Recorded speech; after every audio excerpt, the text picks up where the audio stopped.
What is up, people of YouTube? I'm your host, Vernon. This is Upper Government Wash. Let's fish that.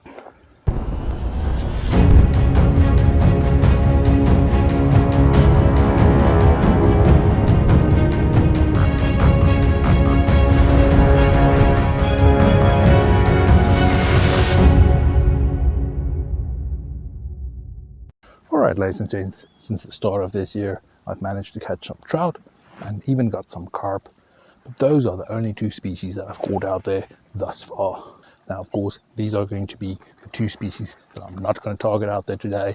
I want to see if I can get on some different fish. We know this area has some different fish to offer, so I want to see if we can get something different. So not going for carp or trout today. And for that reason, I made my way out here to Government Wash, thinking that if there's any catfish or stripers that will be probably still feeding in this area, even maybe some bass, as we go towards the spawn season. These fish need to feed to fatten up, so there might be some of them up shadow trying to feed. This is the spot where I know there should be some shad around. So the plan for today is simple. I have some anchovies, we're going to throw that out there, and we have some lures. Let's see if we get on any fish. Of course, whenever you find a little shad school together like this will be a popular place where everyone is trying to fish together. It's always a good idea to try and make some space for other people as well. So I'm not necessarily going to be talking too much down where we are trying to fish, to give the other people some relaxation to do their own fishing.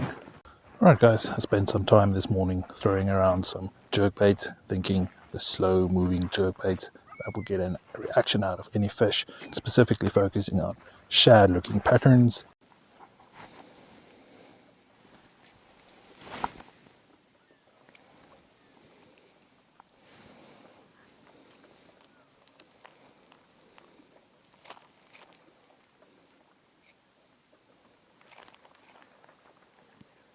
But when there are this many shad in the waters, why would any fish go for a lure or any baits? I mean, why go for beef jerky when you can have the real thing, the little swimming fish? So rather than throwing that around, I'm shifting my tactics, rather going for some of the little bait fish, using a little cast net to catch some of the bait fish.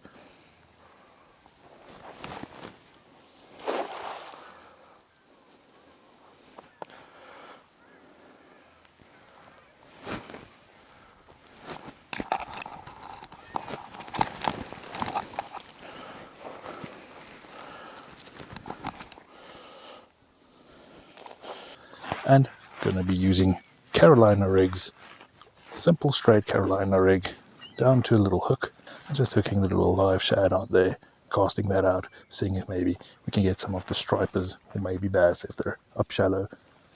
But otherwise, some stripers, maybe catfish. That's what I'm doing. Going to be casting that out there. Alright guys, I think we finally have one on. This is on lifelining some of the little shad I'm seeing around. And we might have a little striper.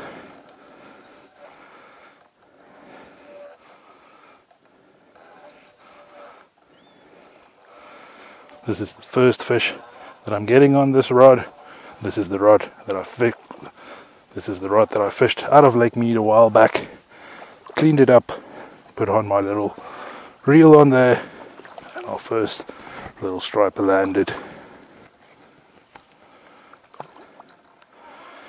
There's a second line on this fish as well, so I'm quickly going to get the net, get it out of the net rather than trusting this line alone.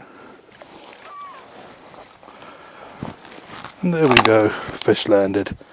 Decent little striper, very skinny, even with all the bait fish. This guy's rather skinny. Let's quickly get a look at him. Alright, we got the second line untangled. We're going to keep that, we'll throw that away. Let's quickly get this fish some oxygen again.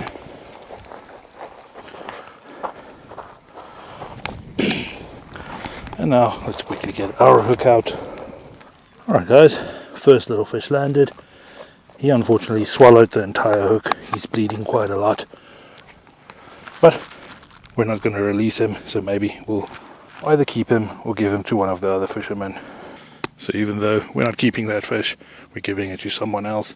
Someone will make a meal of it. So first little fish landed out there today. New species. But I'm still going to rebait, see if we get something different or some more.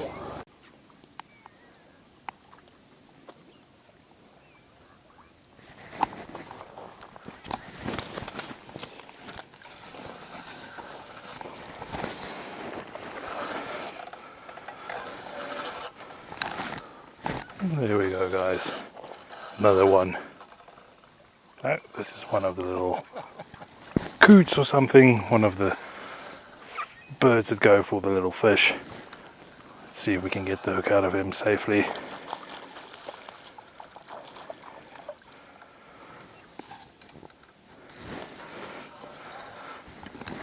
So at least we got one fish and one bird.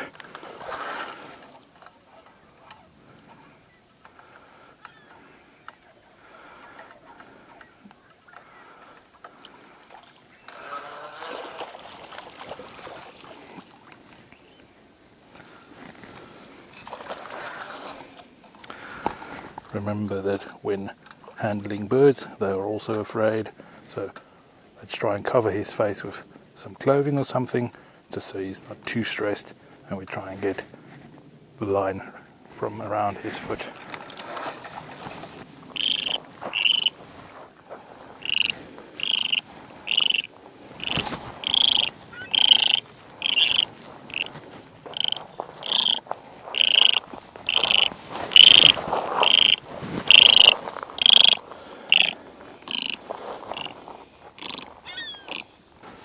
Right, got the line out, so he should be free.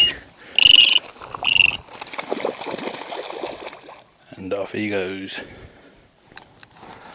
All you do is cover its face. It's a bit more calm that way. You can unwrap the line and off he goes. Alright guys, how about another little bird? We've been getting lots of hits from fish but not landing them. We got a second little bird on.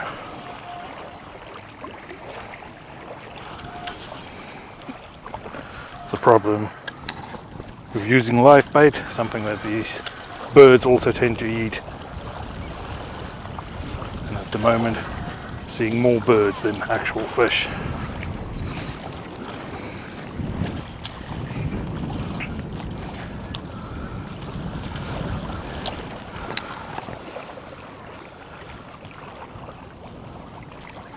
It looks like we're not as lucky. This one actually swallowed the hook. So we just need to see how badly that hook is in there.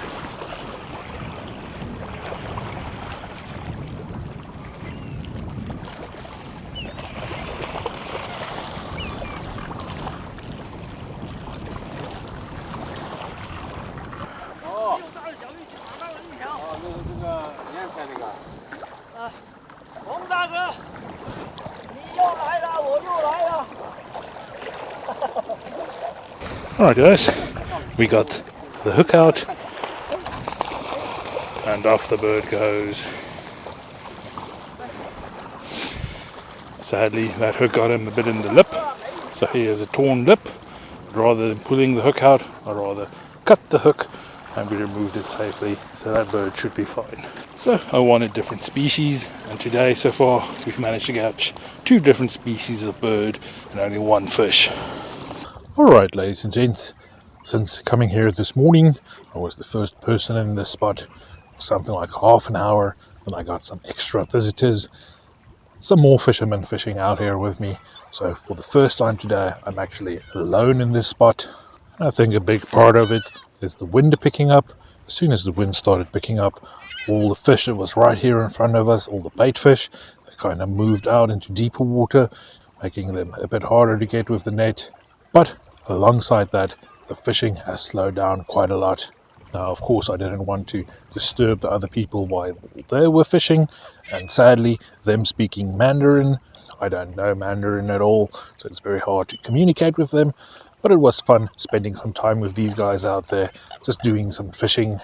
But seeing how, as most of them have left now, and the fishing is quite slow, I'm thinking maybe I need to return to my previous thought of throwing around some lures, maybe hiking around, seeing if I can't find anything different, seeing as this particular way of fishing doesn't seem to be working at the moment.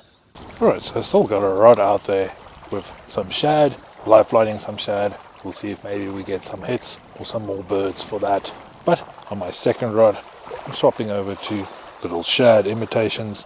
I'm going to throw that around, see if maybe on the outside of the school of fish, whether we can get some stripers maybe striking for it. And then I'll be swapping to some more lures, but I'm not necessarily going to show you all the lures.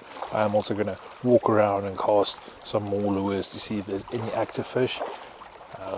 Highly doubt we'll have active fish around. We just had a cold front come through, so not ideal to be using lures out there, but it is something to do, something to keep me busy, so I'm going to throw around some lures.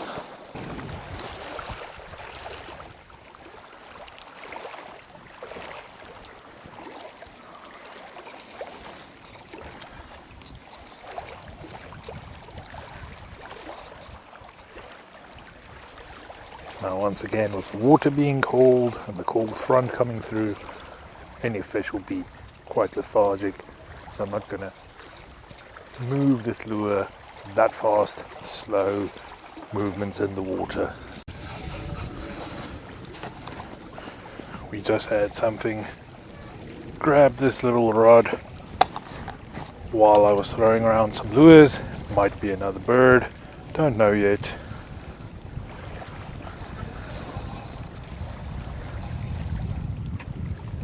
No, we do have another little striper on for today.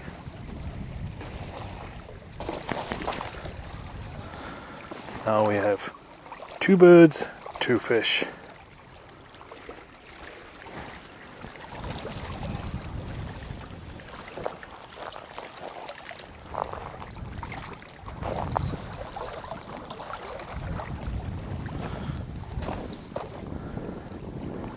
Just quickly want to get this fish some oxygen. And there we go. Our second little striper for today. Quite a skinny little guy. I think he still needs to feed some more. So I'm not going to keep this little guy. I'm going to put him back so he can fatten up. But lovely little striper. Second one for today. All of the fish and the birds for today, all on the same rod. But let's get this guy back to the water.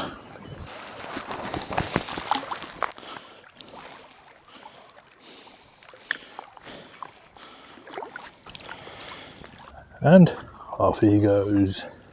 Alright, ladies and gents, 2 birds, 2 fish. Not too bad for wintertime fishing.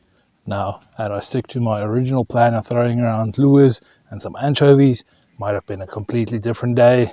But seeing as how these fish were still feeding on the little bait fish, it was a good idea to throw out some bait fish. And that is why I travel with my cast net in my backpack, knowing that if I do happen to find any bait fish, I can always live line them out there. But while we're on the subject of the little cast net, even though it was difficult talking to the other anglers out there today due to the language barrier, I did learn quite a lot out there. For instance, my cast net is the right size and everything. It's one of those that I bought at the Bass Pro Shop. But when comparing that net to some of the other people's nets, the holes in mine seems rather big.